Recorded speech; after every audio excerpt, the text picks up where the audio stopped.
Shalom. Selamat pagi Bapak Ibu, saudara-saudari, juga anak-anaknya dikasih Tuhan.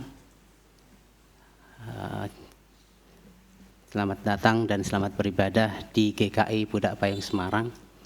Kami juga menyambut jemaat yang datang beribadah melalui channel YouTube. Moga-moga udah bisa ya, tadi ada sempat trouble. Ibadah kita di pagi hari ini Minggu 21 September 2025, temanya integritas melahirkan keteladanan, dilayani oleh Bapak Pendeta Lukas Suprastowo dari GKI Klaten. Sebelum memulai ibadah, jemaat dipersilahkan mengambil saat teduh.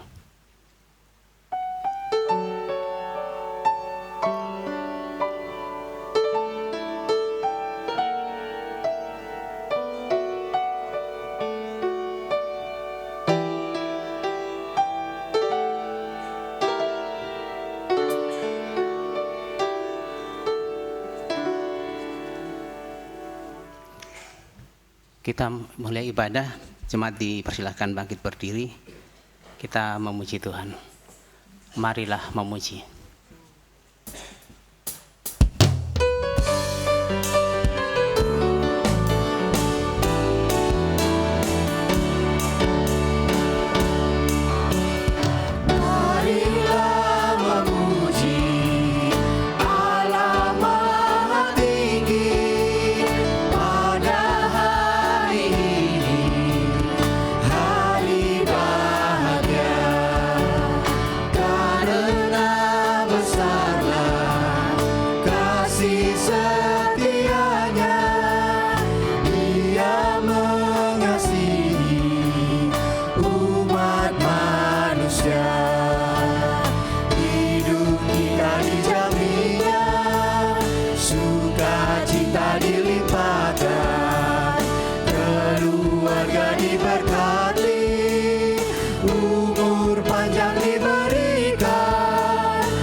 Jemaat Tuhan, mari kita awali ibadah ini dengan pengakuan bahwa pertolongan kita adalah dalam nama Tuhan yang menjadikan langit dan bumi.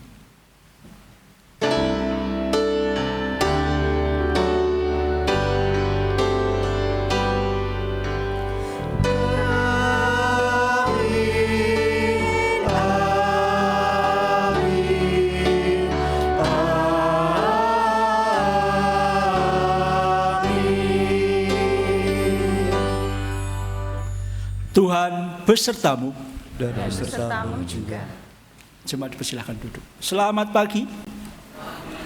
Ya, salam kenal, saya Pendeta Lukas Suprastowo. Ini perdana saya boleh melayani di tempat ini, mengucap syukur dan terima kasih. Saya pendeta jemaat di GKI Klaten. Ya. Monggo Bapak Ibu yang kalau main ke Jogja tidak lewat tol begitu ya, silahkan kalau ke Klaten ada gereja tua, gereja jago begitu. Silahkan mampir Pinarak, berjumpa dengan kita, boleh membangun kebersamaan di sana.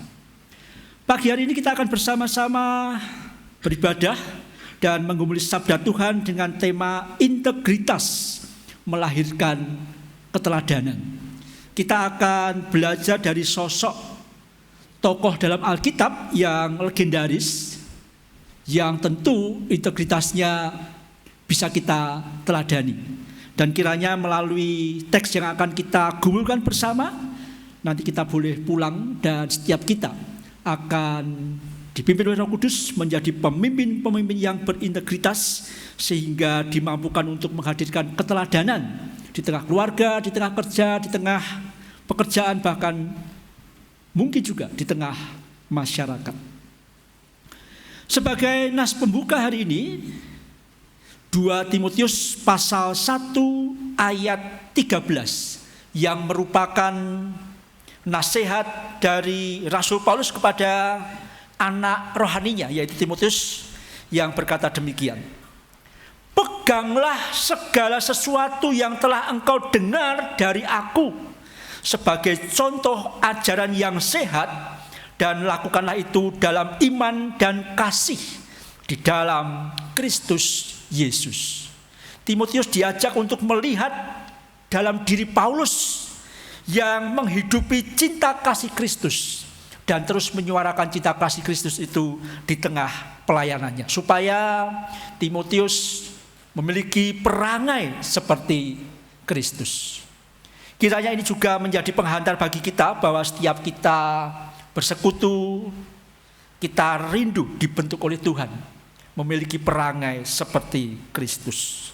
NKB 122, mari kita nyanyikan bersama sebagai wujud kerinduan kita untuk menjadi semakin serupa Kristus.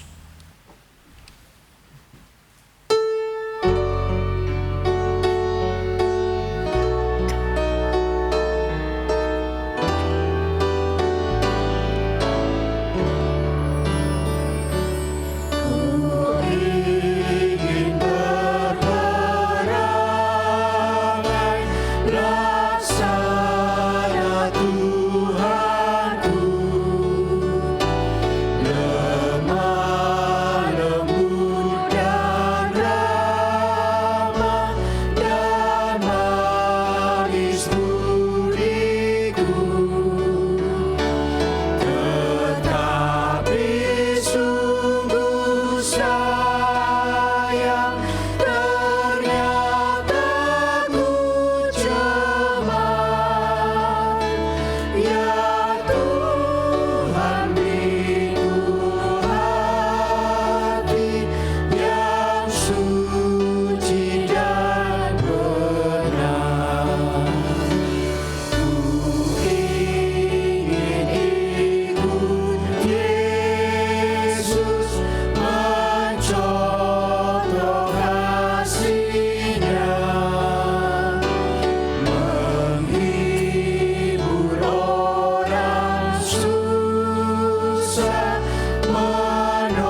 dalam sejarahnya kata Kristen itu dulu adalah ejekan, ya. Ejekan atas mereka yang percaya kepada Yesus yang adalah Mesias Juru Selamat. Kristen berarti Kristus kecil. Yang untuk saat ini harus kita pahami bahwa menjadi Kristen berarti menjadi setiap kita yang rindu hari demi hari menjadi semakin serupa dengan Kristus, Kristosentris. Tapi apakah kita sudah merasa bahwa iya, hari demi hari, waktu demi waktu, sudahkah semakin serupa dengan Kristus? Atau jangan-jangan malah sebaliknya? Tidak ada keramah tamahan, tidak ada yang namanya kepedulian, tidak ada yang namanya kesediaan untuk mengasihi sesama. Mari kita datang sejenak kepada Allah, mengakui setiap dosa pelanggaran kita, dan mari kita mohon pertolongan Roh Kudus untuk kita boleh dibentuk sedemikian rupa menjadi semakin serupa dengan Kristus. Mari kita berdoa, diawali dengan doa hening sejenak. Secara pribadi dipersilahkan mengakui dosa di hadapan Tuhan.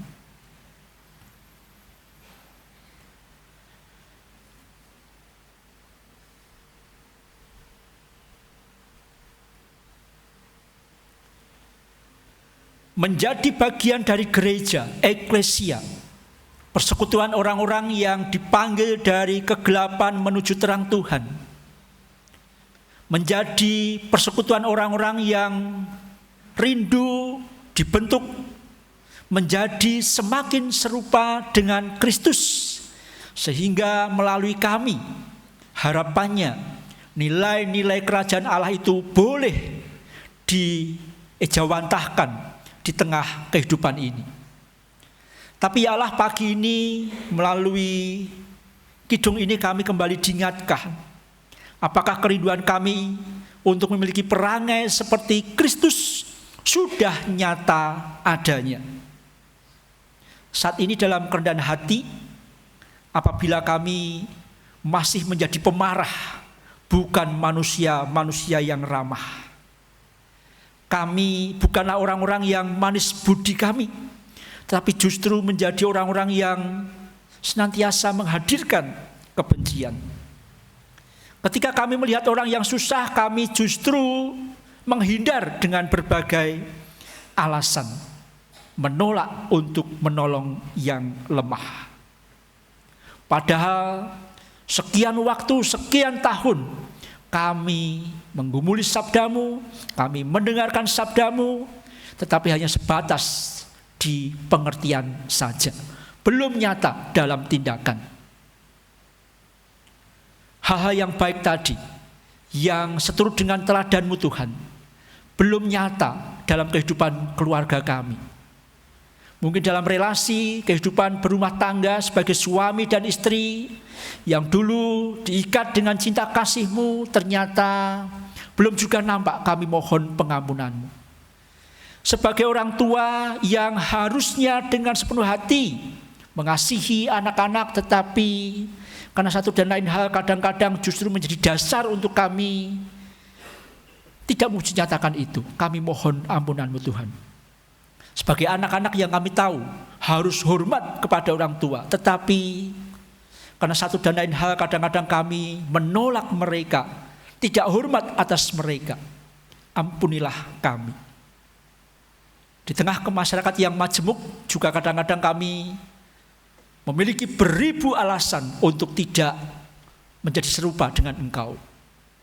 Eksklusif, tidak mau bergaul, tidak mau berbaur, dan mengedepankan kecurigaan dalam segala hal. Ampunilah kami Tuhan, karena kami tahu bahwa Tuhan merindukan kami menjadi pembawa berita baik di tengah sesama kami. Kami percaya Engkau adalah Allah yang setia dan adil. Kalau pagi ini kami dengan sungguh-sungguh mengaku di hadapan-Mu, maka Engkau mengampuni kami, Engkau memperbaharui kami.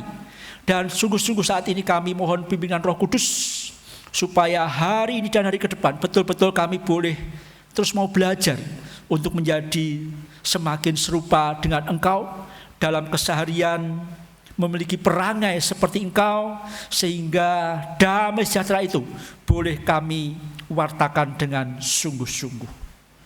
Dengan kerendahan hati kami mohon dengan sungguh, jenguklah setiap diri kami ya Tuhan. Amin.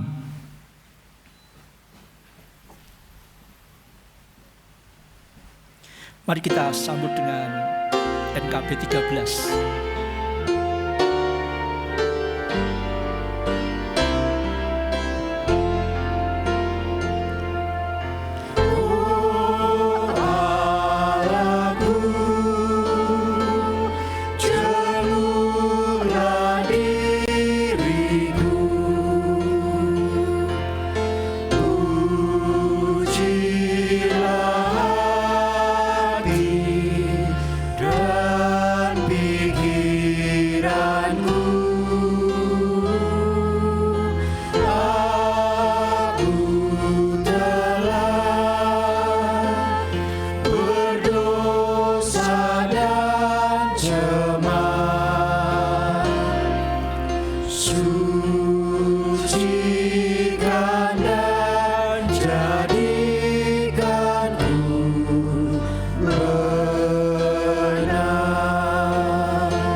Mari kita bangkit berdiri.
Bagi setiap kita yang dengan sungguh-sungguh bertobat, 1 Timotius pasal yang pertama ayat 15-16 menjadi dasar untuk kita menerima berita anugerahnya.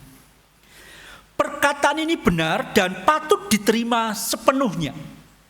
Kristus Yesus datang ke dunia untuk menyelamatkan orang berdosa. Dan di antara mereka, kata Paulus, akulah yang paling berdosa.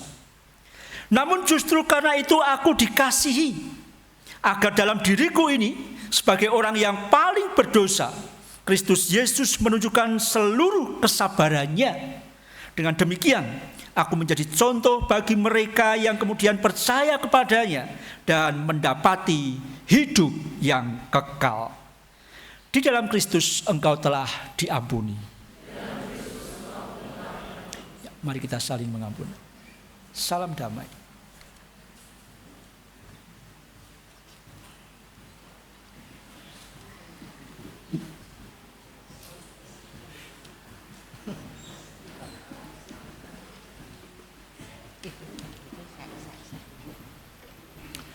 Yohanes pasal 3:16 mengatakan, karena begitu besar kasih Allah akan dunia ini sehingga dia menganugerahkan anaknya yang tunggal supaya barang siapa yang percaya kepadanya tidak binasa melainkan beroleh hidup yang kekal. PKJ 212, mari kita nyanyikan dengan sungguh untuk menyambut sabdanya. Ya Allah, kasih-Mu besar.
Jemaat Tuhan, mari kita dengan penuh sukacita dan syukur menyambut sabda Tuhan. Namun sebelumnya mari kita berdoa memohon pimpinan Roh Kudus. Kami sungguh bersyukur bahwa kami memiliki Allah yang hidup, Allah yang sungguh-sungguh mengasihi kami. Bahkan kami mengimani kasih-Mu tidak terselami, kasih-Mu sedemikian luas, lebar, dalam, yang membuat kami kadang-kadang heran atas kasih Allah kepada kami yang berdosa ini. Kami juga bersyukur di dalam Yesus Kristus kami mendapati sebuah teladan yang real untuk menjadi panutan bagi kami. Bukannya sekedar berkata-kata tentang kasih, tetapi juga mewujud nyatakannya di dalam tindakan-tindakan kami sehari demi kesehari. Maka ya Allah, dengan penuh syukur saat ini kami menyediakan telinga, pikiran, bahkan hati kami untuk mendengarkan sabda-Mu. Melalui apa yang kami baca di dalam teks Alkitab, Roh Kudus memimpin kami semuanya untuk kami dapat mengerti, memahami, dan terlebih itu ketika kami pulang dari gereja ini, kami berjumpa dengan kehidupan yang nyata real, mampukan kami menjadi pelaku-pelaku firman yang setia. Hamba-Mu secara khusus dalam segala kelemahannya Tuhan perlengkapi, sehingga di dalam perkenanan-Mu boleh menyampaikan seturut dengan kehendak-Mu. Roh Kudus melingkupi kami semuanya sehingga kami siap. Dan saat ini dengan penuh sukacita dan syukur kami menyambut pemberitaan firman di dalam nama Allah Bapa, Anak dan Roh Kudus. Amin. Pemberitaan firman pada pagi hari ini dilandaskan pada bacaan dari Perjanjian Lama, kitab Kejadian pasal 50 ayat 15 sampai 21.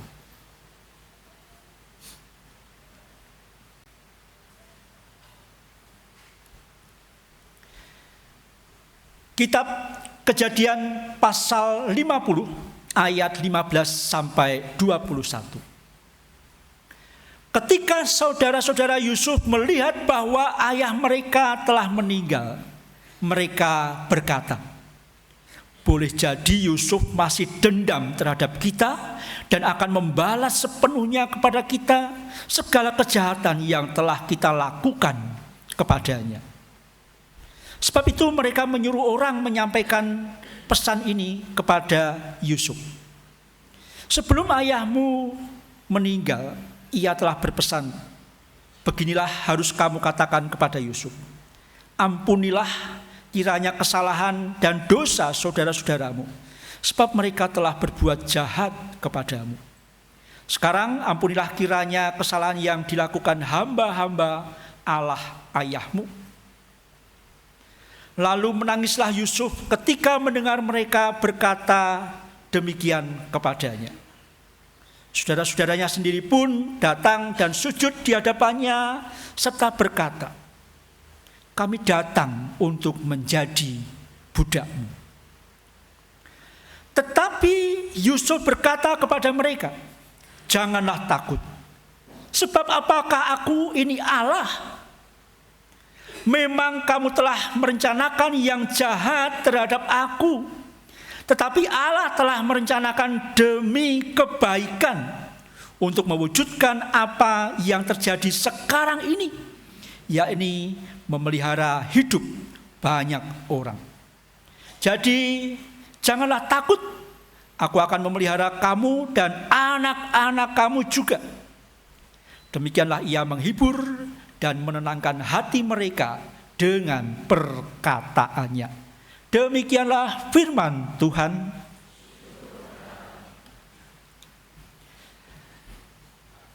Ya, saya pertama kali ini dan ternyata ada sinar matahari yang alami yang boleh menerangi, ya, kiranya ini juga menerangi hati saya dan Bapak Ibu Saudara untuk menerima sabda Tuhan.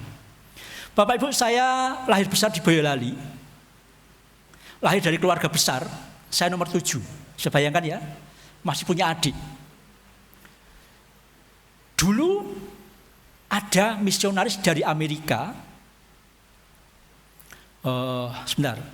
Nama saya dulu aslinya bukan Lukas Prastowo, Bapak Ibu. Lukas Pamungkas. Gara-gara saya lahir ragil Pamungkas, tapi 7 tahun berikutnya adik saya lahir. Ya.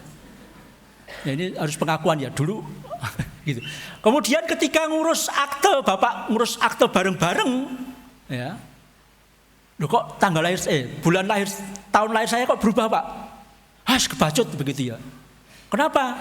Lah baraanku kae tahun 79 loh. Kok aku tadi 78? Salah masalah. Saya wis dadi kabeh aktenya begitu ya. Akhirnya berjalanlah demikian. Nama saya Lukas Suprastowo, tetapi kakak-kakak saya agak deso namanya. Ya. Yang pertama Mulyono, kakak nomor 2 Sajiman, nomor 3 Bariman, begitu. Kenapa? Ya ini tadi ya.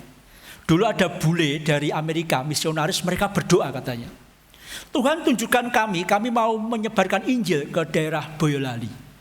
Katanya mereka mendapat satu nama, Bapak Gito Wardoyo katanya, ini nama bapak saya. Mereka dapat nama itu dan mereka datang ke sebuah desa di lereng Merapi, tempat kami lahir. Nah, ketemulah bapak saya, nama itu Singkat cerita, bapak saya kemudian menerima Kristus, menjadi Kristen, ikut ambil bagian dalam merintis gereja-gereja lokal di Boyolali Barat. Nah, disitulah saya lahir. Maka ketika kakak-kakak saya masih desa, nama saya sudah Lukas Suprastowo ya. Jadi bukan nama baptis, nama asli ya. Kami dari keluarga tukang, maka ketika sekolah kami juga tidak jauh dari pertukangan ya. Maaf. Ini perkenalan sepintas. Sorry, ini bagaimana ya? Klik yang mana? Ya. Saya S1, saya arsitek. Kebetulan kakak saya juga arsitek. Yang kebetulan dulu desain gereja Pudak Payung yang di sebelah yang tidak jadi. Ada yang kenal Insinyur Sugiarto? Kalau ada di antara yang masih ingat, itu kakak saya kandung nomor 4, saya nomor 7. Begitu. Saya bekerja cukup lama, 12 tahun di beberapa LSM di Jogja waktu gempa bumi, Bapak Ibu. Nah, tahun 2009 saya mengambil kuliah untuk memperlengkapi diri masuk ke pelayanan real di tengah masyarakat. Adanya cuma teologi. Ya, dapat beasiswa di Duta Wacana. Adanya cuma teologi, Pak. Ya, kalau sekarang ada MM, ada MArs begitu. Dan akhirnya oke lah, tidak apa-apa. Saya ambil teologi. Tidak ada bayangan sama sekali untuk menjadi pendeta. Sampai pada akhirnya diterima. Saya bertumbuh di GKI Gejayan, pendeta Gejayan telepon, kamu sekolah teologi ya? Iya. Terus? Ya sekolah saja begitu. Ternyata melalui itulah saya menjalani proses ini dan akhirnya ikut jalur kependetaan GKI, berproses dan jadilah pendeta GKI yang ditempatkan di Klaten tahun 2015 Bapak Ibu, dan saya baru ditahbiskan di tahun 2018. Ya. Ini sepintas latar belakang saya. Saat ini juga sedang mengambil studi S3 di Duta Wacana terkait dengan ya dialog arsitektur dan teologi ruang ya. Besok kalau di GKI butuh penjelasan tentang bagaimana tata ruang, dekorasi, ya mungkin saya akan bisa bantu begitu. Sedang belajar di sana. Baik, saya menggumuli diri sebagai orang yang menghayati panggilan Tuhan untuk turut serta ya, memberitakan kabar baik. Karena saya merasa bahwa dulu tidak punya bayangan, dulu tidak punya impian untuk boleh melayani Tuhan, tetapi dalam perkenanannya boleh membawa kabar baik. Kiranya hari ini pun Tuhan hadirkan untuk bisa membawa kabar baik bagi Bapak Ibu dan Saudara. Diaminkan saja ya. Baik, bulan kepemimpinan Bapak Ibu. Posisi pemimpin itu ada di mana? Di tengah mereka yang dipimpin, idealnya. Para penatua. Pemimpin itu idealnya posisinya di mana? Agak kenceng, Pak. Bisa di depan, bisa di tengah, bisa di belakang. Jemaat sebelah sini setuju? Di sini setuju? Apakah para penatua sudah di depan? Kadang-kadang di tengah? Kadang-kadang di belakang? Sudah real? Semoga, betul ya? Bapak apa ngepek saya ya? Enggak ya? Ya, tentang kepemimpinan saya termasuk yang suka dengan local wisdom gitu ya. Tahu ya, engarso sung tulodo, ya kan? Seorang pemimpin itu harus bersedia tampil di depan, ya. Engarso di depan. Kalau pemimpin tidak pernah mau di depan, nah terus yang dipimpin mau ikut siapa? Kan begitu. Betul, Pak, ya. Pemimpin posisinya harus bersedia di depan untuk menjadi teladan, membawa sebuah misi dan visi untuk ayo kita ke sana, begitu ya. Nah, keteladanan itu sangat mendasar karena kita tahu kepemimpinan tidak kekal ya. Kepemimpinan silih berganti. Kepemimpinan itu ada dari generasi ke generasi. Maka keteladanan ketika pemimpin di depan adalah sangat mendasar. Ya. Keteladanan itu bukan hanya sekedar apa yang diucapkan, kita nanti akan belajar ya. Tapi juga apa yang dapat dilihat dan kemudian bisa diteladani dengan sungguh-sungguh. Kita juga percaya ya, ing madya mangun karso ya. Seorang pemimpin jangan hanya terus di depan, begitu kan? Tetapi pemimpin kadang-kadang juga harus memposisikan diri di tengah-tengah kehidupan pengikutnya untuk menjadi motor, menjadi penggerak. Ya, kalau sudah adem ayem gitu ya, nyaman ya, di zona nyaman yang wis lah ngene wae ra apa-apa. Ndak usah aneh-aneh begitu ya. Ndak ada greget. Itu jebakan Batman-nya gereja, betul kan? Ketika gereja tidak berani keluar dari zona nyaman, dia tidak akan pernah bertumbuh. Maka kadang-kadang kalau gereja nyaman gitu ya, buat mainan supaya apa? Bertumbuh, supaya ada gerakan begitu. Ya, pemimpin harus ada di tengah juga untuk menjadi motor. Ya, Tuturi Handayani. Ya, seorang pemimpin juga tidak harus selalu di depan, di tengah. Ya. Kadang-kadang harus menjadi tim penyapu di belakang untuk memastikan bahwa semuanya baik. Saya masuk Klaten 2015 Bapak Ibu. Sejak SMA saya suka naik gunung. Katekisasi, saya berani nyoba waktu itu. Tak coba. Kalau sudah selesai kelas katekisasi, kemudian yuk kita retret gitu. Setelah retret, kita naik gunung. Saya tawarkan, yang mau saja, yang enggak apa-apa begitu. Kenapa? Selain banyak materi bisa disampaikan, begitu ya. Salah satunya untuk bisa melihat karakter, ya. Mana yang layak menjadi pemimpin, mana yang menjadi follower di sana. Gitu. Saya pernah mendapati kembar, Bapak Ibu, kembar, ya. Naik bareng, gitu ya. Naik bareng, begitu turun saya sudah bisa menilai. Yang satu ndelucur wae, pokoknya disik begitu. Sebenarnya aku duluan Pak, ora apa-apa sulam gitu ya. Bisa tidur begitu. Yang kembarannya, kamu kenapa kamu tidak ikut saudaramu? Enggak, aku mau di belakang sama Pak Lukas saja. Nanti kalau ada yang sakit, ada yang apa kita tolong. Begitu kan. Oke, sampai selesai di bawah dan akhirnya sharing begitu ya. Dan saya bisa menebak begitu. Ya. Kamu layak jadi pemimpin, bukan berarti yang depan bukan pemimpin, karena kadang-kadang pemimpin juga butuh. Oh, di sana baik, di sana aman dan seterusnya ya. Tetapi yang saya katakan bahwa seorang pemimpin kadang-kadang memang harus di belakang untuk mengayomi, memastikan semuanya baik. Fungsi penggembalaannya berjalan dengan maksimal. Ya, saya mendengar GKI Pudak Payung merindukan seorang pendeta, maka ya ini bisa menjadi pijakan. Walaupun tidak sempurna, nanti jangan dicari yang sempurna ya. GKI tidak ada. Saya buka bocor aja, pendeta GKI tidak ada yang sempurna. Tapi paling tidak 3 ini, kalau mencari pemimpin biarlah menjadi dasar dari K yang pertama, yaitu kapasitas. Hari ini kita berbicara tentang keteladanan, yang kita yakin dan percaya keteladanan tidak muncul begitu saja, betul kan? Ya kan? Keteladanan tidak langsung turun dari langit, bleng, wah layak diteladan, enggak. Keteladanan itu lahir dan dibentuk sedemikian rupa. Dan hari ini kita akan fokus tentang integritas. Ya, temanya adalah integritas melahirkan keteladanan. Bapak Ibu kalau berbicara integritas bayangannya apa? Wah, Pak Lukas itu punya integritas tinggi, gitu ya. Oh, dia tidak punya integritas sama sekali. Jangan begitu. Apa bayangan integritas? Secara umum, integritas adalah sebuah kualitas atau sifat yang ada dalam diri manusia yang menunjukkan konsistensi antara tindakan, perkataan, dan nilai-nilai yang dianut oleh seseorang. Wah, aku Kristen loh, begitu ya. Aku rindu menghidupi ajaran Kristus, mengasihi. Wah, ngomongnya begitu ya. Tapi ketika diperhadapkan dengan realita, tidak ada kasih sama sekali, maka dikatakan tidak ada integritas di sana. Tidak sinkron antara nilai-nilai yang kamu pegang, apa yang kamu katakan, apa yang kamu lakukan. Ya.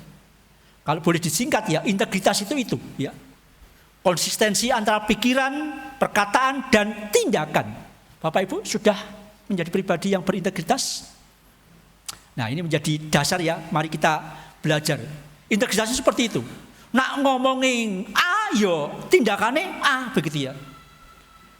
Walaupun kebanyakan tidak toh. Ini yang berat. Mari kita belajar di sana. Bagaimana hari ini kita gimana ya bisa mensinkronkan itu semuanya supaya keteladanan dalam kepemimpinan itu real adanya. Kenapa? Keteladanan sangat penting dalam kepemimpinan di tengah keluarga, di tengah gereja, di tengah masyarakat sekalipun. Ya. John Adam pernah mengatakan demikian. If your action inspire others to dream more, learn more, do more, and become more, you are a leader. Mari kita perhatikan, ya. Kalau kenyataan dalam hidupmu ternyata menginspirasi, mempengaruhi orang lain untuk berharap banyak, bermimpi banyak, belajar banyak, melakukan banyak, dan menjadi pribadi yang lebih dari sebelumnya, engkau adalah seorang pemimpin. Siapa di sini yang sudah merasa menjadi pemimpin? Mari. Sudah? Tidak usah dunia terkecil kita, keluarga. Mari. Mari, apakah ada di antara kita yang anaknya, cita-citamu apa? Pengen seperti bapak. Nah, kalau sampai ada yang seperti itu, bersyukurlah. Ya. Saya pernah ditanya, ya, Pak, anakmu pengen jadi apa? Tanya aja, aku bilang gitu. Pengen jadi pendeta, puji Tuhan. Paling tidak trauma, paling tidak melihat bahwa mungkin ada ya konsistensi yang kuat di sana, begitu ya. Sehingga ya tak arahkan yuk gitu ya, walaupun masih bimbang. Pak nara pendeta arsitek ya, halas. Orang ada wong tuane begitu. Oke lah gitu ya. Dalam keluarga kalau anak-anak kita ya sampai kemudian bisa sampai seperti itu, aku punya impian seperti papaku, seperti mamaku gitu ya. Aku mau belajar seperti mereka ya dalam percakapan, Pak kok bisa toh? Ma kok bisa toh? Wah, gitu ya. Dan akhirnya mau belajar, berproses ya. Yakinlah, wah minimal ya kepemimpinan kita di tengah keluarga itu berhasil. Tapi kalau sebaliknya PR besar ya. Kalau sebaliknya evaluasi besar bagi setiap kita. Nah hari ini Bapak Ibu dan Saudara, kita belajar dari bagian akhir dari kitab Kejadian yang merupakan, kalau saya simpulkan loh ya, happy ending Yusuf dan keluarga ya. Perjalanan Yusuf bukanlah perjalanan yang smooth, perjalanan yang ideal, sebuah perjalanan yang kalau disinetronkan itu penuh tangis ya. Ya, kalau saya membaca yang bagian terakhir ini sangat inspiratif ya. Layak untuk diteladani sedemikian rupa bagi setiap kita yang hari rindu belajar tentang integritas. Bapak Ibu boleh memiliki penafsiran yang berbeda, Bapak Ibu boleh melihat dari sisi yang berbeda. Tapi izinkan saya hari ini berbagi dari sisi waktu ya.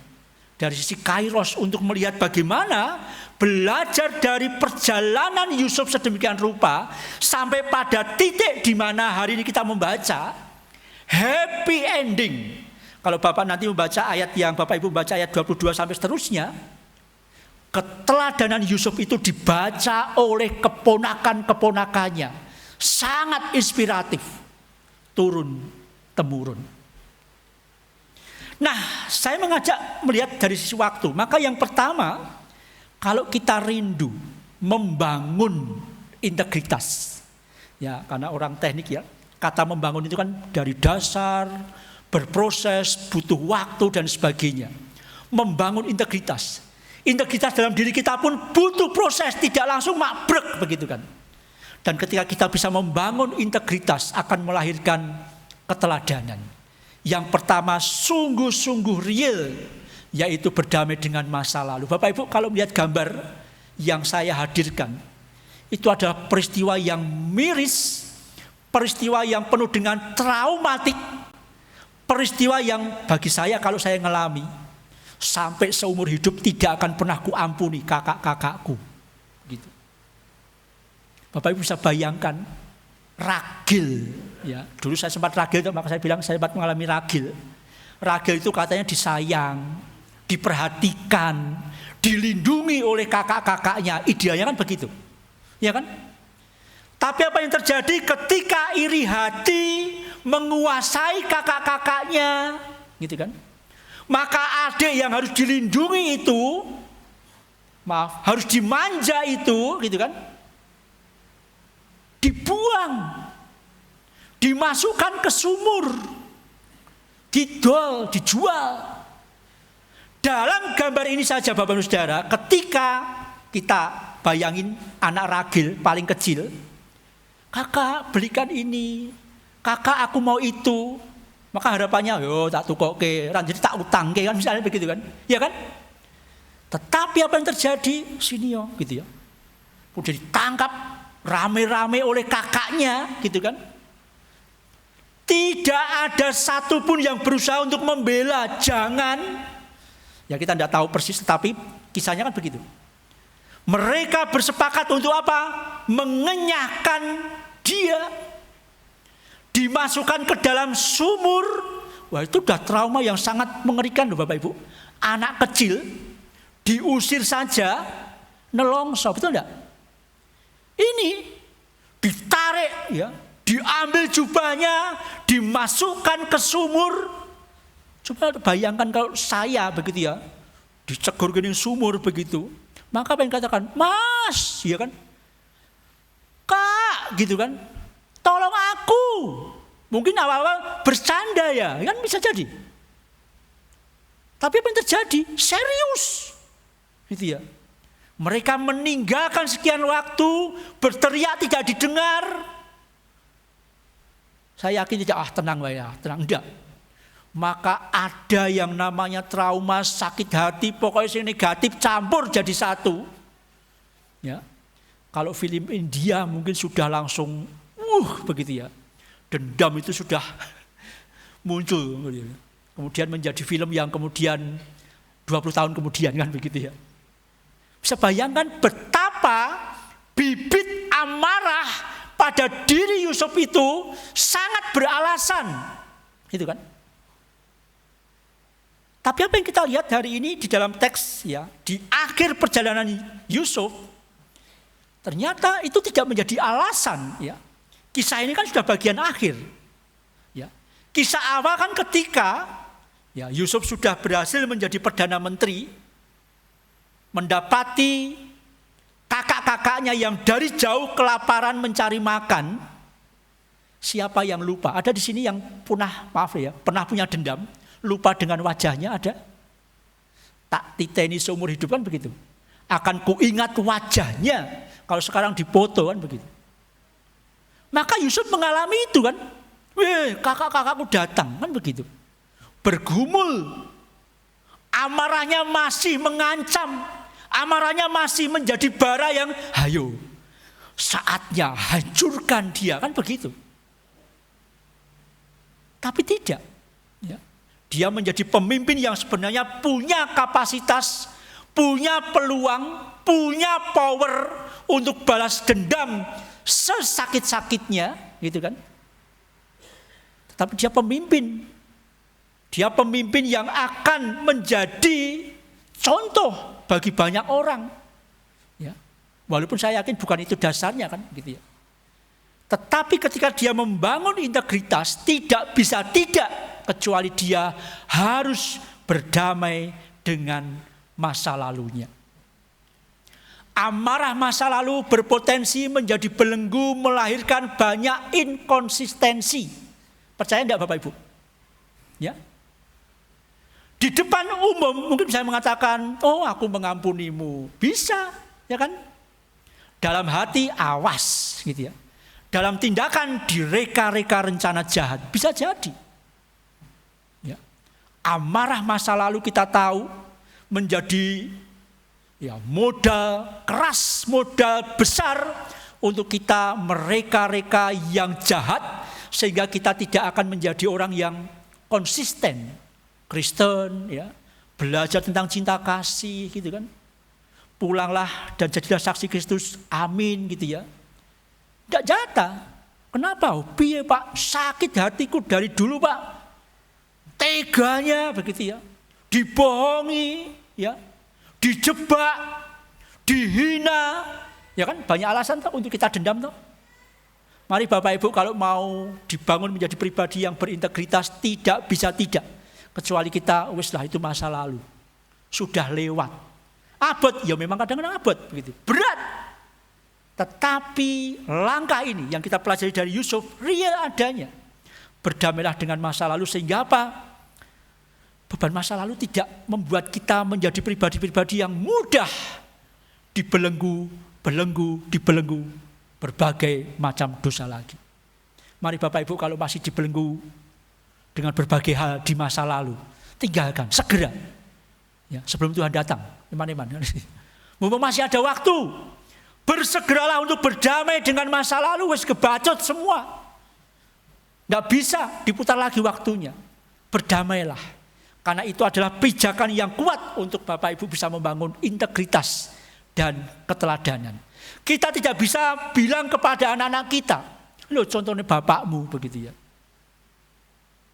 Tetapi, contoh gimana? Bapak ngomong cinta kasih, tetapi yang ngomong bicara tentang orang itu penuh kebencian, Pak, begitu ya.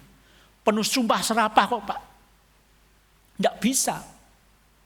Bapak itu tidak bisa menjadi teladan, tidak bisa menjadi patron bagi anak-anak kalau belum menjadi manusia yang enjoy dengan masa kini karena dibelenggu oleh masa lalu. Yang kedua, maka saya bicara tentang waktu ya, masa lalu harus kita, ya sudahlah berdamai begitu. Berorientasi positif di masa kini. Ya. Dalam teks ini, di bagian akhir kitab Kejadian, kita melihat bagaimana, walaupun saya melihat bahwa kadang-kadang ini serius enggak sih, kakak-kakaknya minta ampun kan begitu. Dia memakai skenario untuk bilang kepada Yusuf, nyuruh orang, ngomong, bapak dulu punya wasiat seperti itu. Ya, yang dijadikan senjata adalah orang tuanya. Kita tidak tahu begitu ya. Tetapi yang pasti bahwa Yusuf memang sudah itu masa lalu begitu ya. Sudah selesai begitu. Maka ketika ayahnya sudah meninggal, dimakamkan begitu, ada suara ya. Entah itu murni atau tidak, tapi suara itu sampai pada dirinya bahwa ampunilah kakak-kakakmu, kan begitu. Maka Yusuf, oke, aku berorientasi positif atas masa kini. Yang tak terus-terus malah jadi sinetron baru. Ya, kakakku nomor 1 hukumannya A, kakakku nomor 2 hukumannya B. Ora rampung-rampung ya. Nanti kalau hukuman itu terjadi, anaknya akan balas dendam kepada dia. Ora rampung-rampung ya. Ya, ngalahi sinetron dan film kungfu ya, tidak akan pernah selesai siklus dendam itu. Tetapi kita melihat Yusuf berorientasi pada masa kini sehingga dia mengatakan ketika orang lain sudah mengatakan kemudian kakak-kakaknya delosor ya, delosor tahu ya. Kakak-kakaknya bersimpuh di hadapan Yusuf karena tahu powernya Yusuf tidak seperti masa lalu. Dia Perdana Menteri yang berkuasa bukan hanya pada negerinya tetapi juga kehidupannya. Dan dia mengatakan urip ki wis bejo nak sampai dia memberikan pengampunan. Maka kakak-kakaknya dengan penuh kesadaran, ampuni aku, dadekno budak wis mau. Ya. Jadikan pembantumu wis mau. Suruh apapun mau, begitu kan. Yusuf masa kini, tenan gitu kan. Tenan.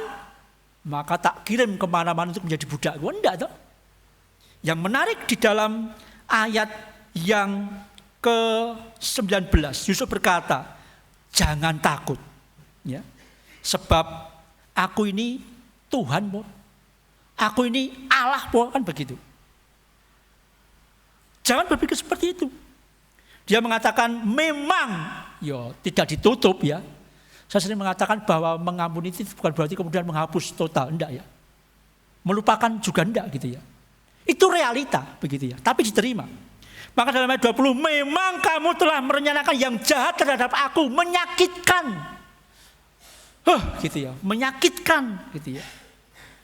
Tetapi Yusuf melihat masa kini, apa yang terjadi masa kini kalau aku tidak dibuang, kalau aku tidak mengalami proses itu, maka aku juga tidak akan mendapatkan posisi ini.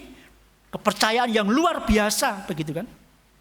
Maka dia katakan sisi positif yang dia lihat di tengah penderitaannya adalah Allah sudah merencanakan semuanya ini sehingga aku boleh ada terlebih dahulu dalam teks yang lain ya. Tidak apa-apa.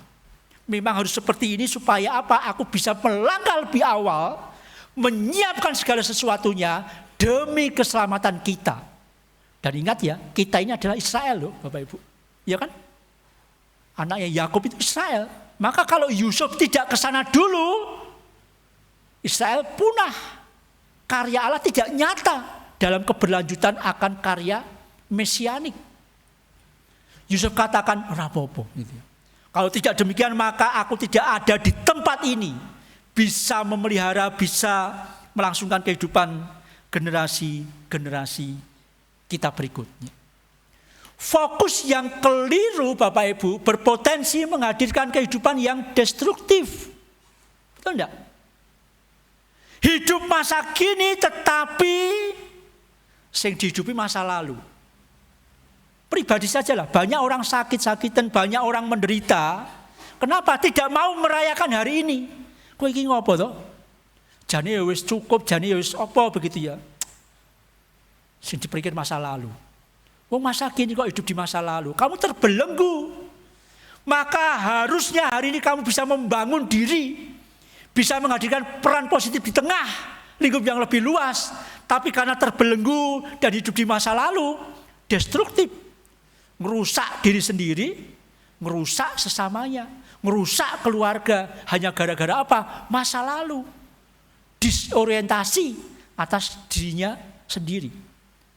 Betul, hati-hati. Kalau saya berusaha untuk merayakan apapun yang terjadi di masa lalu, setelah begitu sekarang dirayakan orientasinya hari ini. Dan orientasinya adalah positif. Ya. Karena kalau kita hanya berpikir negatif-negatif terus, ambiar. Ya. Di jemaat, ya mungkin samalah di mana-mana. Ada tim penggerutu, pengolok-olok, biasanya kan begitu kan. Wah gereja kalau, wah sing didelok kekurangannya saja. Ya. Kalaupun kemudian banding-bandingan yang dulu, wah zamanku, wah zaman kita tidak seperti sekarang, ya konteksnya beda kok begitu ya. Beberapa tahun ini saya mengedepankan PJ apresiatif, pembangunan jemaat apresiatif. Saya mulai singkirkan secara perlahan konsep-konsep yang negatif tadi. Ngomong sing elek-elek, ngomong sing negatif. Saya mengajak jemaat untuk berpikir positif, ngomong pun sepositif mungkin begitu. Untuk hari ini dan hari esok begitu. Secara perlahan-lahan tidak ada ruang untuk mengatakan jelek, mengatakan bukan anti evaluasi ya, tetapi tidak mengedepankan itu. Mengedepankan apa yang kuat, apa yang menjadi peluang untuk kita bisa membangun jemaat di sana. Mari Bapak Ibu, hari ini kalau Tuhan masih berikan kehidupan, sambutlah dengan positif. Ya. Kalaupun masa lalu negatif, ya itu menjadi pijakan kok begitu ya.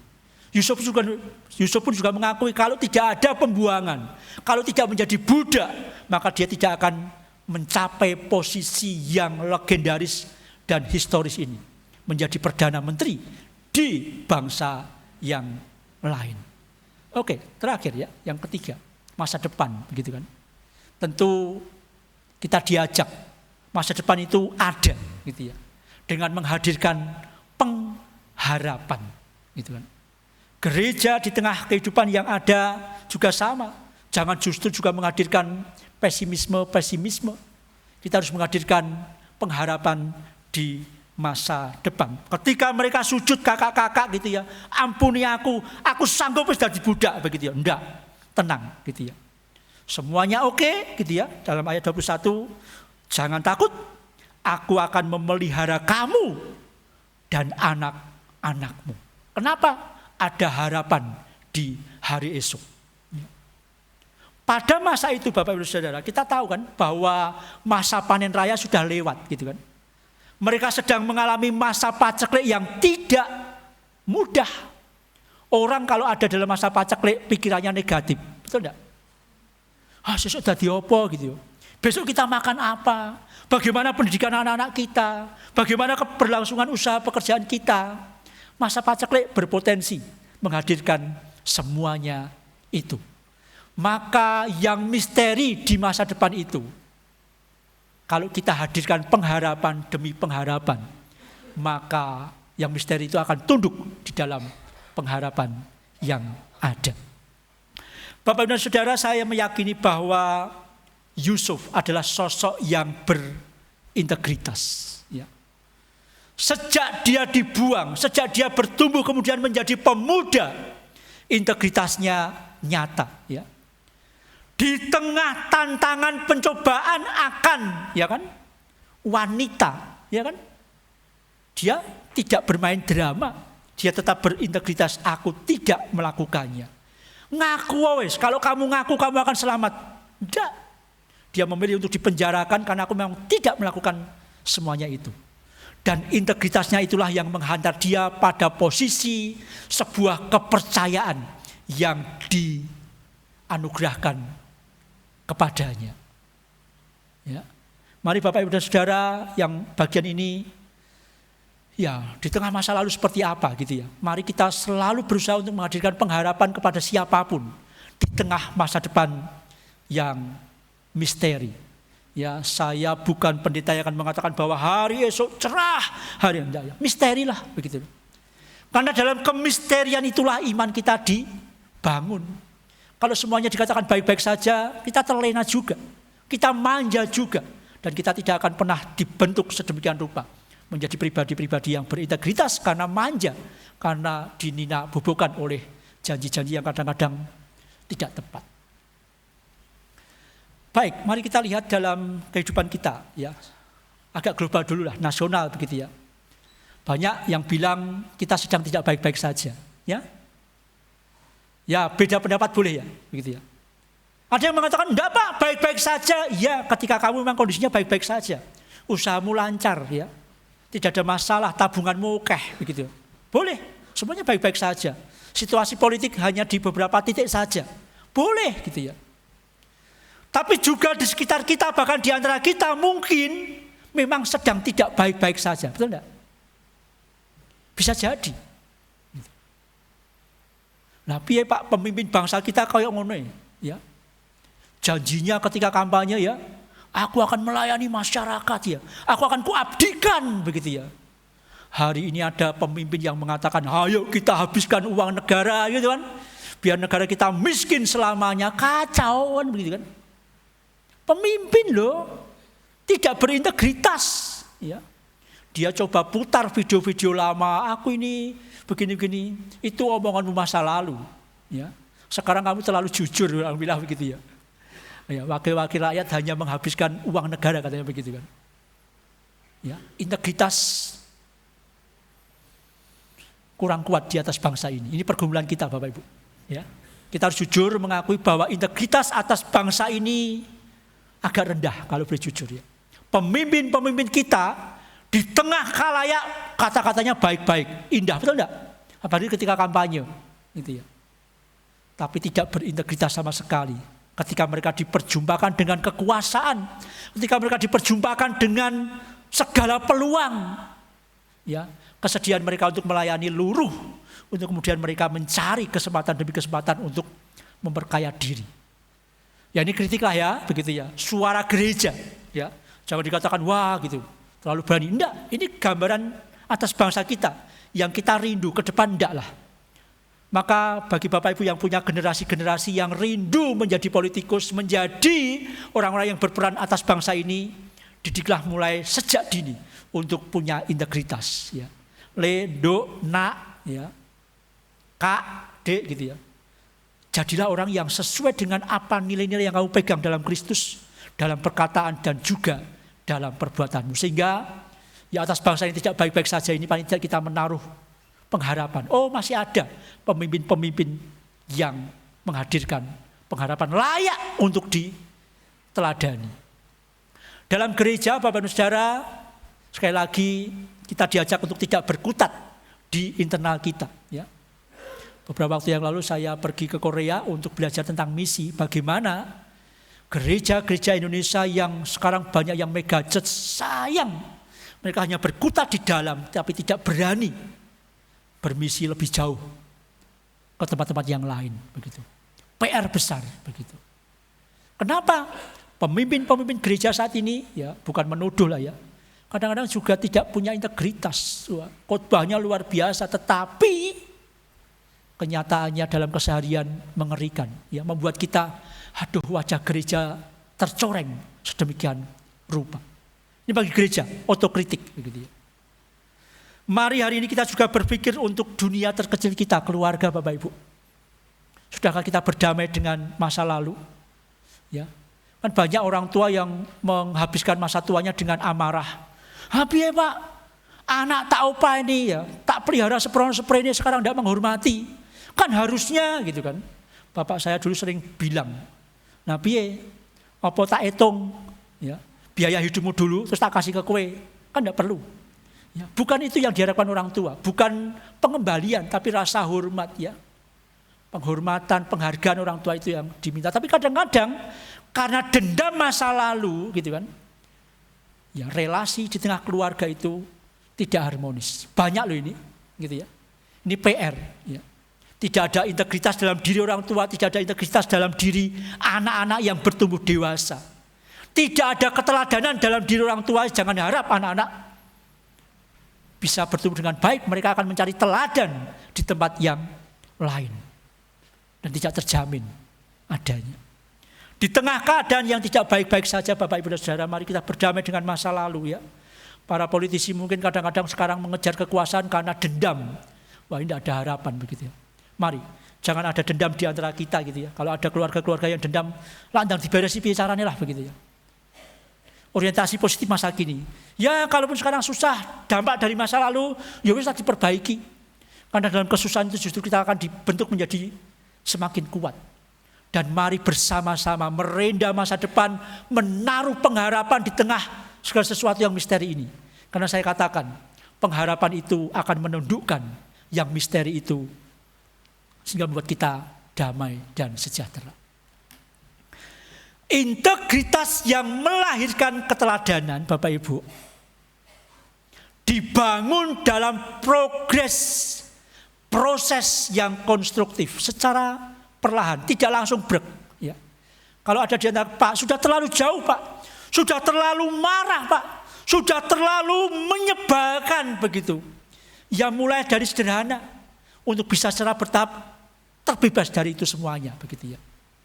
Berproseslah secara konstruktif dan berkelanjutan atas masa lalu, masa kini, masa mendatang. Berpotretlah pada Yusuf. Yusuf bisa. Oh, Pak, itu kan tokoh, oke lah begitu. Tapi memang dialah hari ini yang menjadi inspirasi, teladan kita untuk kita berproses. Berita anugerah, kata pembuka, kita melihat sosok Paulus. Ya, Paulus tidak bermegah pada diri Timotius. Tirulah aku itu keren, enggak kan? Paulus mengatakan, aku masa laluku jelek. Di antara para rasul, aku yang paling berdosa. Pengakuan luar biasa loh, keteladanan kadang-kadang begitu loh. Ada di antara sini yang orang tua bisa bilang begitu. Do ojo diteladani aku. Dulu aku memang begitu. Aku pernah berbuat salah begitu ya. Ada di antara kita. Tapi syukur kepadalah Tuhan sudah menyelamatkan aku. Ya, kadang-kadang begitu. Paulus memberikan contoh teladan yang kadang-kadang sampai harus pengakuan seperti itu. Ya. Kita juga belajar dari Yesus yang ketika karya keselamatan sempurna itu tidak berorientasi pada masa lalu. Ya, tak titeni yo, sing wingi hukum aku, sing ngludahi aku, enggak. Ya. Tuhan ampunilah mereka karena mereka tidak tahu apa yang mereka lakukan. Ya. Atas peristiwa itu maka peristiwa salib menjadi sempurna. Ya. Positif semuanya. Dan sampai hari ini dunia punya pengharapan di dalam Kristus Yesus. Amin. Tuhan berkati saat teduh untuk kita semuanya.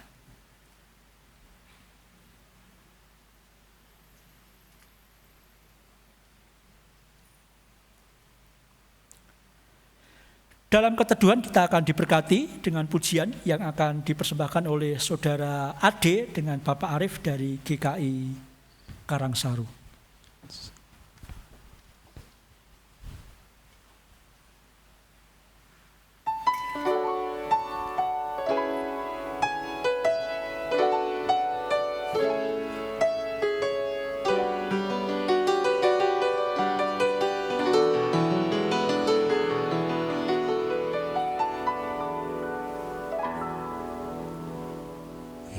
Yesus, Engkau sungguh sumber kasih.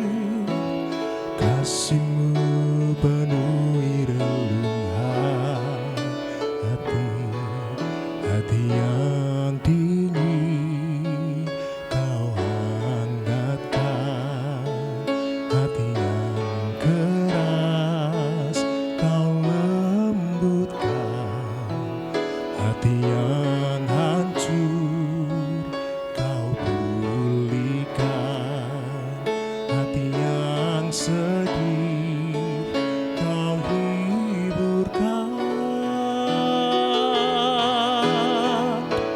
Sungguh Tuhan, kasih-Mu sempurna. Kau hangatkan, Kau lembutkanku, Kau pulihkanku, Kau hiburkan hatiku. Kasih Yesus sungguh sempurna.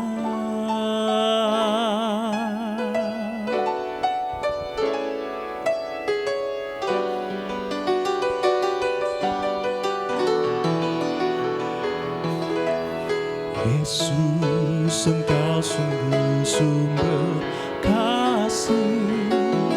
Kasih-Mu penuhi relung hati, hati yang dingin Kau hangatkan, hati yang keras Kau lembutkan, hati yang hancur Kau pulihkan, hati yang sedih Kau hiburkan.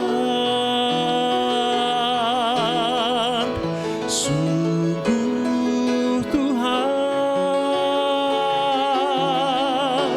kasih-Mu sempurna.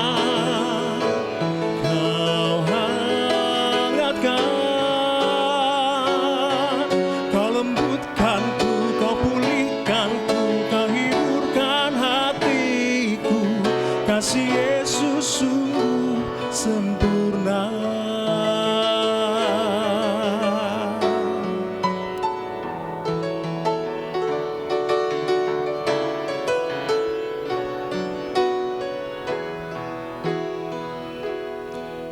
Hati yang dingin Kau hangatkan, hati yang keras Kau lembutkan, hati yang hancur Kau pulihkan, hati yang sedih Kau hiburkan.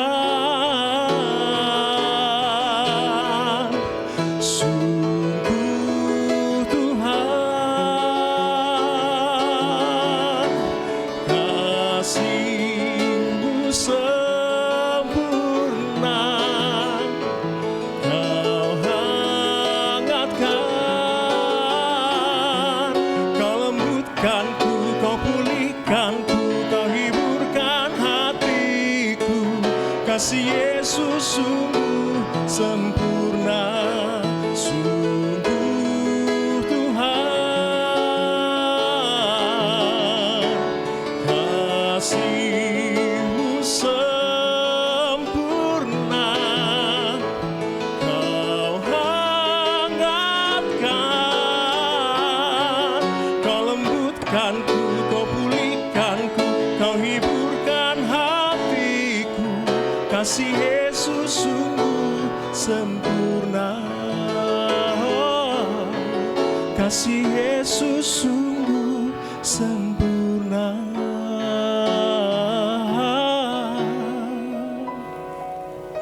Kasih Yesus sungguh sempurna.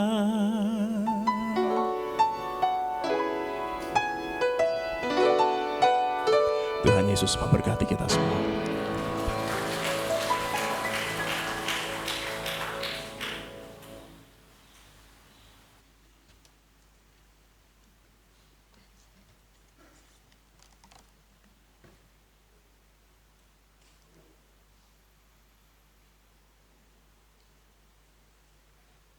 Jemaat diundang untuk bangkit berdiri. Marilah kita bersama dengan umat Allah di masa lalu, masa kini, dan masa depan, mengingat pengakuan pada baptisan kita menurut pengakuan iman rasuli yang berbunyi demikian. Aku percaya kepada Allah, Bapa yang Maha Kuasa, Khalik langit dan bumi, dan kepada Yesus Kristus, Anaknya yang tunggal Tuhan kita, yang dikandung dari Roh Kudus, lahir dari anak darah Maria, yang menderita sengsara di bawah pemerintahan Pontius Pilatus, disalibkan, mati dan dikuburkan, turun ke dalam kerajaan maut.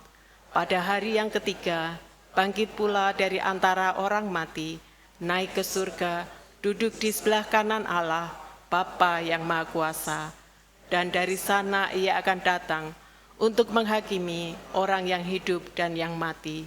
Aku percaya kepada Roh Kudus, gereja yang kudus dan am, persekutuan orang kudus, pengampunan dosa, kebangkitan orang mati, dan hidup yang kekal. Amin. Jemaat dipersilakan duduk kembali. Bersama kita akan menaikkan doa syafaat kita, dan nanti kita akan tutup bersama dengan menyanyikan doa Bapa kami. Dalam doa syafaat ini saya mengajak sejenak untuk kita masing-masing mengambil waktu hening, memeriksa ke dalam diri masing-masing.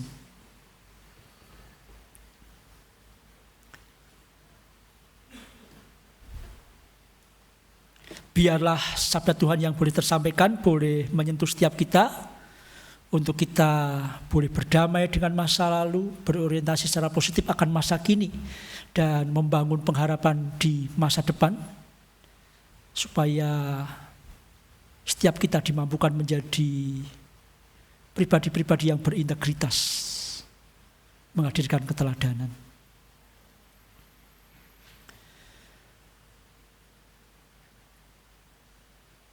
Dengan segala puji, hormat, juga syukur, saat ini bersama dengan jemaat Tuhan di GKI Pudak Payung, kami datang kepadamu, menaikkan syukur untuk penyertaan Tuhan, untuk kami dapat melewati hari-hari sampai pada saat ini, di mana kami boleh terus berproses secara konstruktif, menjadi pribadi-pribadi yang berintegritas. Tuhan, kalau saat ini kami membawa hati yang hancur, hati yang sedih, hati yang pedih, hati yang mungkin juga masih dibelenggu dengan amarah, dendam, hati yang belum bisa terbebas dari segala dosa dan jahat. Dalam nama Tuhan Yesus Kristus kami mohon anugerah-Mu, bebaskanlah kami, hiburkanlah kami, kuatkanlah kami, supaya kami boleh di dalam pertolongan Roh Kudus membangun integritas dan keteladanan. Ampunilah apabila selama ini kami belum memiliki perangai seperti Engkau, sebagai pemimpin di tengah keluarga, pemimpin di tengah tempat kerja, pemimpin di tengah gereja, bahkan di antara kami mungkin pemimpin di tengah masyarakat. Tuhan tolong supaya sabda Tuhan kali ini memang betul-betul membuat kami bersedia berproses untuk menjadi pribadi yang berintegritas. Meteraikanlah sabda firman-Mu dalam kehidupan kami pribadi lepas pribadi, dan di dalam terang Tuhan mampukan kami menjadi pelaku-pelaku firman yang setia. Tuhan, saat ini kami juga memohon belas kasih-Mu atas jemaat yang bergumul dengan banyak hal. Kalau ada di antara kami yang masih diliputi dengan sakit penyakit, baik yang dirawat di rumah sakit maupun di tengah keluarga, Tuhan jamah, Tuhan memberkati, Tuhan pulihkan mereka. Berkati obat-obatan yang dikonsumsi, berkati terapi yang dilakukan, berkati orang-orang terkasih yang mendampingi. Kami juga berdoa untuk mereka yang sedang mencari pekerjaan, di tengah kondisi yang bagi sebagian orang dipandang tidak baik-baik saja, di tengah gelombang PHK yang masih terjadi di beberapa tempat. Tuhan tolong mampukan kami yang rindu untuk mencari pekerjaan. Tuhan hadirkan hikmat supaya dapat melihat peluang-peluang yang ada dengan yang terbaik. Untuk mereka yang berwirausaha, Tuhan memberkati supaya usaha-usaha yang ada dibangun secara berintegritas, sehingga tidak jauh dari apa yang Tuhan perkenankan, sehingga pekerjaan ini pun akan menjadi berkat bagi pribadi, keluarga, dan juga orang-orang di sekitarnya. Tuhan, kami juga mohon penghiburan-Mu, kekuatan dari-Mu atas mereka yang masih diliputi rasa duka mendalam, atas orang-orang terkasih yang sudah berpulang.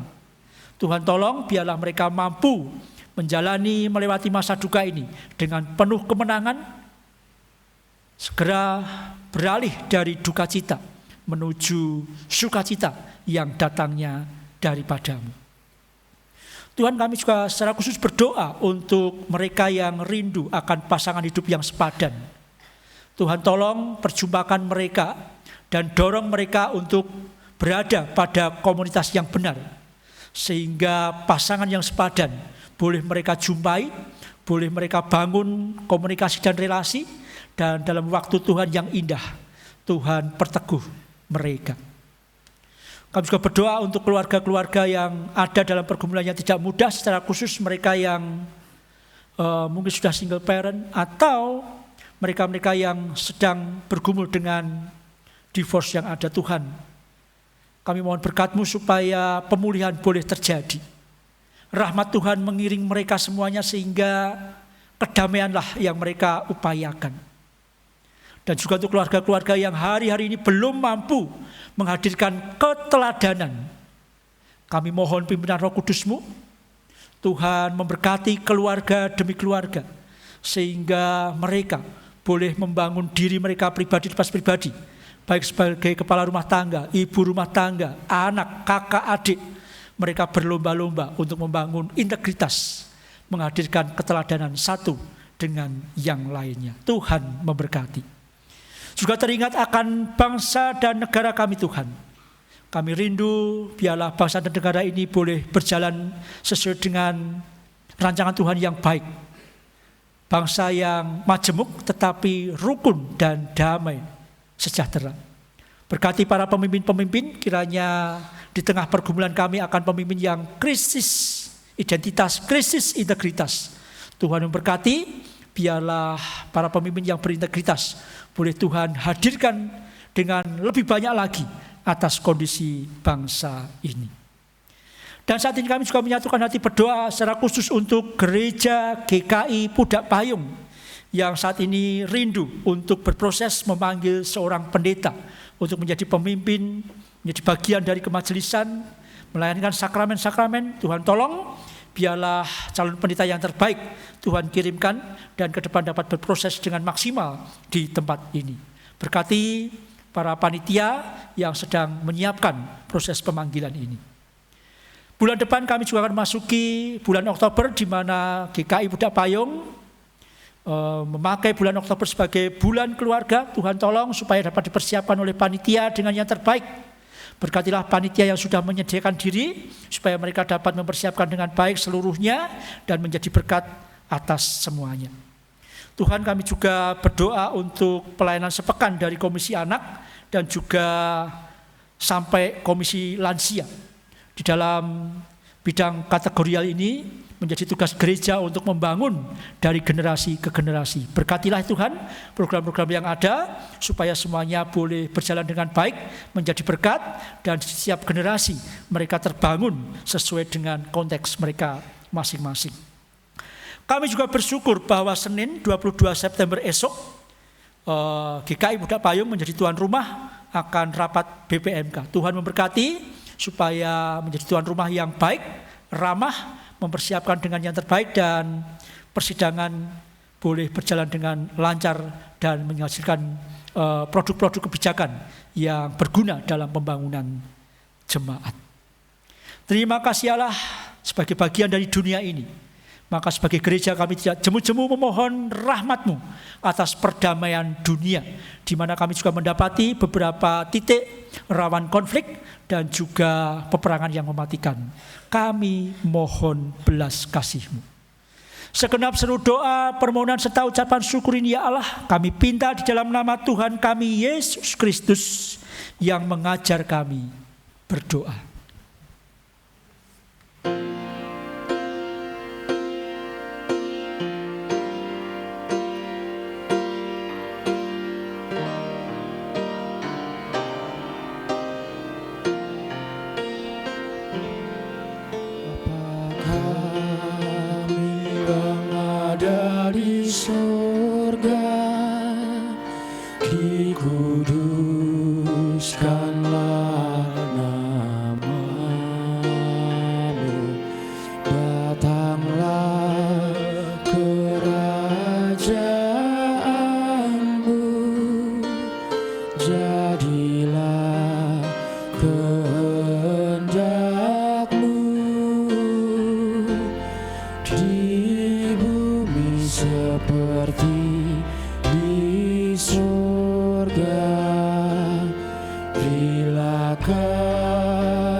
Kini kita bersama diajak menyatakan syukur kita pada Tuhan melalui persembahan. Dimanapun saudara berada, saudara dapat memberikan persembahan minggu, persembahan bulanan, persembahan syukur, perpuluhan, dan pembangunan. Melalui 1. Memasukkan persembahan ke dalam kantong kolekte yang diedarkan. 2. Transfer ke rekening bank yang tercantum di layar maupun dari warta digital. 3. Scan kris menggunakan aplikasi layanan keuangan digital yang ada. Apabila saudara memberikan persembahan melalui transfer ATM atau kris, tambahkan kode unik pada 2 digit terakhir nominal persembahan saudara, atau informasi kode unik dapat saudara temukan pada layar dan warta digital.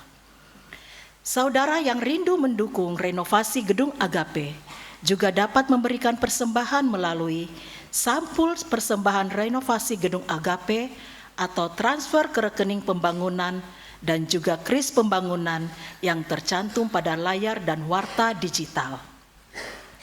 Sebagai pengingat kita semua, saya akan bacakan nats yang saya ambil dari 2 Korintus 9 ayat 8 yang berbunyi demikian.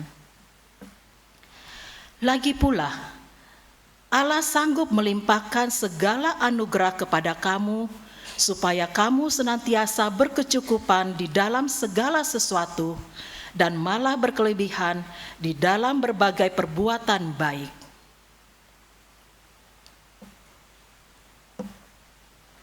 Mari kita satu dalam doa. Ya Allah Bapa sumber segala rahmat, Tak henti-hentinya kami mengucap syukur atas segala kebaikan dan penyertaan Tuhan dalam kehidupan kami hari lepas hari.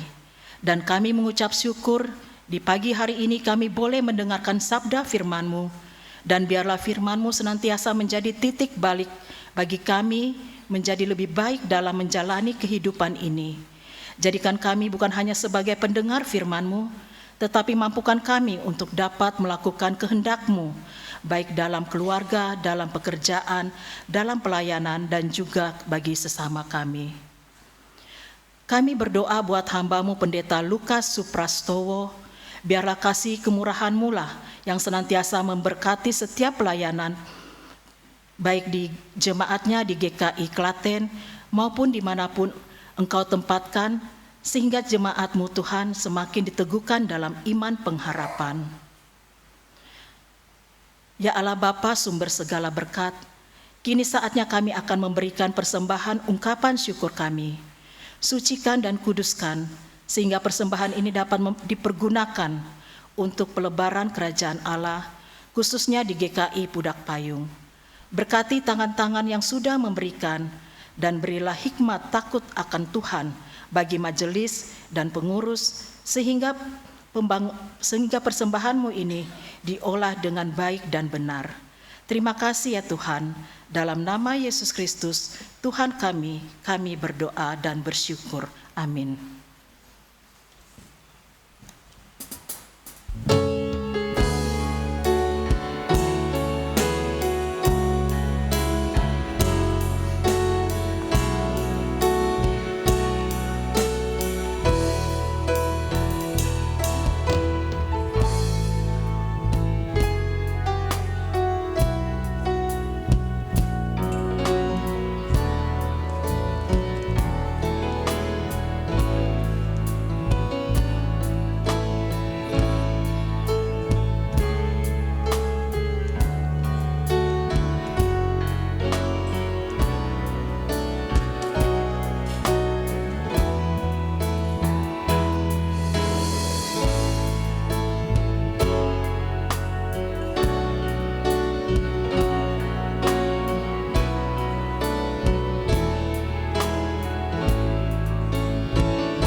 Jemaat kami undang bangkit berdiri.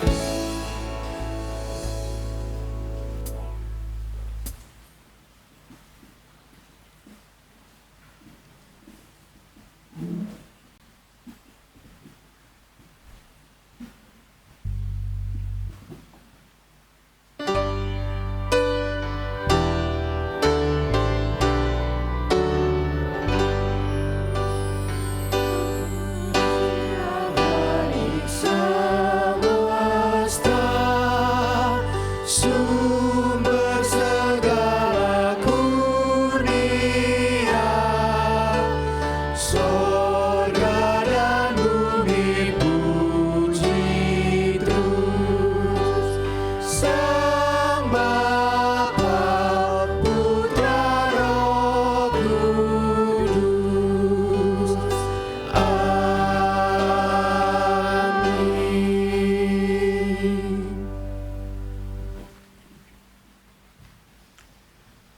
bangsa ini tidak kurang orang pintar, gitu ya. Tapi kurang orang-orang yang berintegritas. Gereja tidak kurang orang-orang yang rindu berpelayanan, tetapi tidak banyak yang layak untuk dijadikan teladan. Keluarga-keluarga saya yakin keluarga-keluarga yang berkecukupan, tetapi ada di antara kita adalah keluarga-keluarga yang kritis akan integritas dan keteladanan. Jemaat Tuhan, mari kita pulang, menyediakan diri untuk menjadi orang yang berproses berkelanjutan, punya integritas, dan layak untuk diteladani oleh anak-anak kita, cucu-cucu kita, ya, turun-temurun.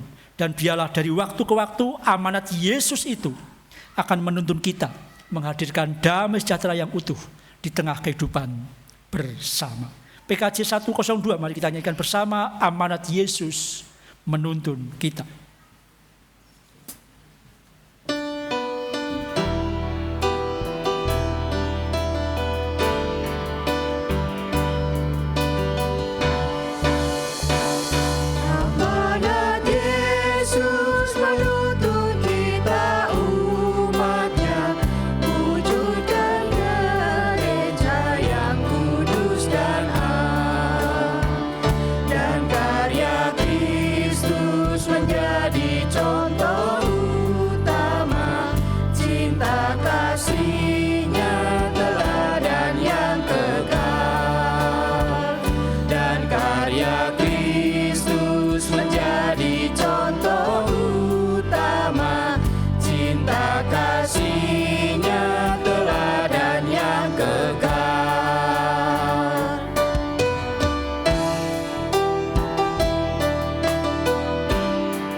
Jemaat Tuhan, kini arahkanlah hatimu kepada Tuhan. Pulanglah dan jadilah saksi Kristus. Terpujilah Tuhan. Kini dan selamanya. Jemaat Tuhan, kini bukalah hati dan terimalah berkat-Nya. Berkat kasih karunia dari Allah Bapa, Anak, dan Roh Kudus memampukan saudara menjadi pribadi-pribadi yang berintegritas, layak menjadi teladan, dengan berdamai dengan masa lalu, dengan berorientasi positif pada masa kini, dan bersedia menaruh pengharapan di masa mendatang. Dan biarlah damai sejahtera itu boleh kita bangun bersama-sama, dan nama Tuhan dipermuliakan atas setiap kita dari hari ini sampai selama-lamanya. Haleluya.